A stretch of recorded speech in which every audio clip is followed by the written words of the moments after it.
Craig Warrack here, back with another custom Marvel Legends action figure, and today we're quite far out, as you can see, because this guy is rather large. This is Post. He is a Marvel Comics character, and he's from the X-Men universe primarily, although he has fought with the Avengers during the Onslaught crisis, if you want to call it that.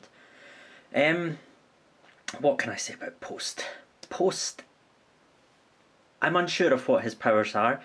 He was a mutant who was being held captive, and Cable was on a mission and blew the place up, and he was injured. So Cable did a blood transfusion with him and gave him the techno-organic virus. So he has mutant abilities and techno-organic abilities. Which are which, I don't know. Which one results in him being massive and blue? I don't really know. The first time I came across Post was in issue 50, is that right? Of the X-Men, I think it was. And that was the comic that brought me back into modern comics. I had not read them since the Infinity Gauntlet, left them a long time, and got back into it with X-Men 50 and just saw, you know, that really had like this sort of the beginning of the computer colouring, and it had nice glossy paper and it was really shiny and nice, and it appealed to a teenager. Didn't make much sense given Post and all his ridiculous abilities, but as a teenager you don't really care about that sort of stuff. You just want to see awesome giant guy with guns and techno stuff flying everywhere. So yeah, this is Post. I'll bring you in for a closer look, and I've actually got a new camera so we can actually take a close look at him now. But just as a matter of scale, here we have a standard, I can't even reach him. That's a standard 6-inch Marvel Legends figure. So Post, his size did fluctuate a lot in the comics, but he was shown as being able to hold Cyclops in one hand around the body and Wolverine in the other. So I think this size is quite appropriate for him. And this is a bit of a better view of Post. So what can I say about his creation? So the starting figure, this is a commission, by the way, and possibly my final commission for the time being anyway. And so when I was asked to make him, I think he sort of popped into the customer's head because I made Onslaught, and Post is the Herald of Onslaught, or one of the heralds. And there was talk about using the Pit Build-A-Figure for this, but I used that previously to make a Hulk a long time ago, and I kind of wanted to work with something different, and I thought the Pit figure was too squat. So what we have here is a Hulk Marvel Legends Icons figure. I'll flash up some pics of that, and also some pics of the work in progress, so you can see the transformation into Post.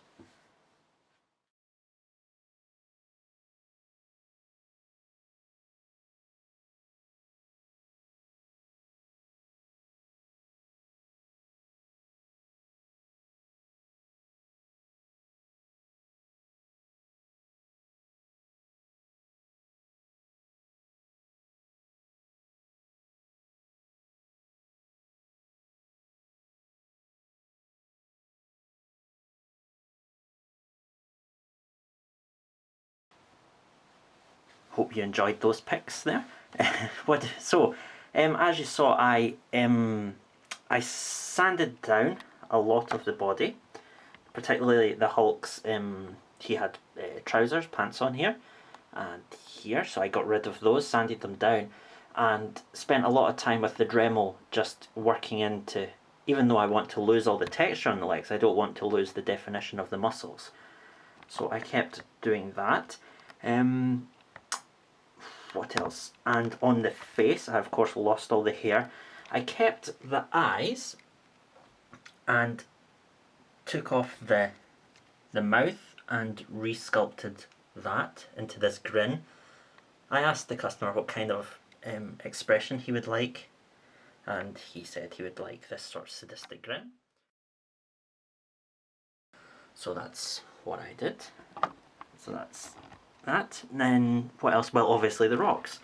Now the rocks, I hummed and had for a long time trying to think about an easy way to do them.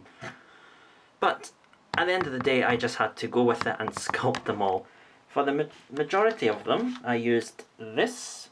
It's you can find it in probably any hobby shop. It's quite a low quality clay actually, because it takes so long to dry, and it isn't very sturdy. But when you're doing a lot of you need a lot of mass to build on top of something, it's a good idea to use that clay and then use something more durable like this milliput on top of it. That just gives it a better finish and makes it more durable, as I said. Then where else did I go from there? Yes, okay, the guns. Now, I've been looking for months and months. I've been working on this for a long time, since when I made my Flash Venom. And I was just trying to find guns. There's lots of fodder. This is from an X-Men Classics thing. This is from a McFarlane, I don't know what it was called, Primal Rage, Techno Rage, I don't know. It was like animals with techno guns on them. So there's a couple of them. That's from a G.I. Joe figure, I think. And there's more just fodder hanging around. This is one of the engines off of the Scarlet Witch's Legendary Riders thing. And all these guns are detachable. Watch that snaps in half. Nope, there we go. So yep, you can see that the gun comes off, and it has a peg, and pegs are all reliable for me. These from the Sota Street Fighter figures. I just take these off at that point and drill a hole into the body. I'll see if I can show you that. There's one of the holes there. Drill a hole into it and just keep working the hole a little larger until this can fit in snugly and it can rotate. So that's his weapons, and they're all like that. And I don't want to take them all off and put them all on, but they can be swapped around in different combinations. Some of them obviously don't fit in some places. This squatter cannon won't fit on the arms, but it'll fit on different parts of the shoulders. What else do I have to say about him? Yeah. Oh, the plates that you see hovering. This is another thing that Post has, is he has these rocks that hover around him with technological readouts. They were a bit of a challenge as well, obviously, as I haven't quite mastered the art of levitation. But so at the end of the day, I went with these clear plastic rods, which keep the plates afloat. The plates, to keep them rigid, because if they were sculpted just out of clay, they would snap very easily, are actually spoons. Plastic spoons. Cut that bit off there and just sculpt over it. So I'll just show you. So on the back, they're all rock texture. Watch, this post won't stand up now. Oh, there we go. And on the front, took a long, boring time watching B-movies, painting this circuitry on top of the blue.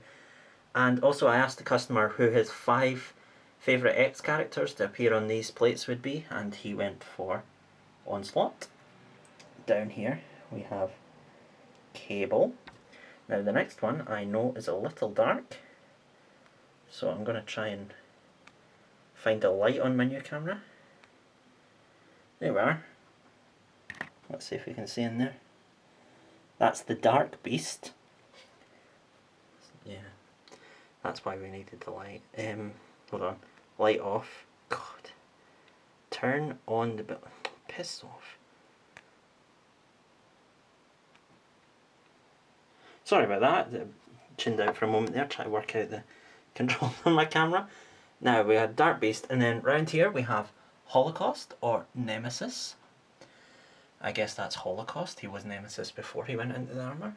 And round the back we have Savage Wolverine. So that is him. That is Post. I'll just give you a quick turn around.